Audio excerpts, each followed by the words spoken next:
Hello dear aspirants, তোমাদের সবাইকে স্বাগত জানাই ওয়ান সিট অনলিতে।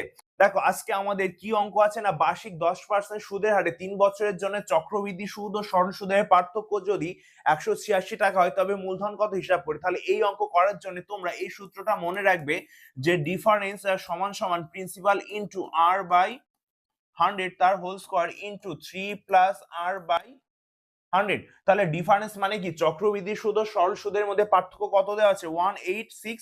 প্রিন্সিপাল আমাদের বার করতে হবে, রেট কত দেওয়া আছে 10%, 10 বাই 100 তার হোল স্কয়ার, আর এখানে হচ্ছে 3 প্লাস 10 বাই 100।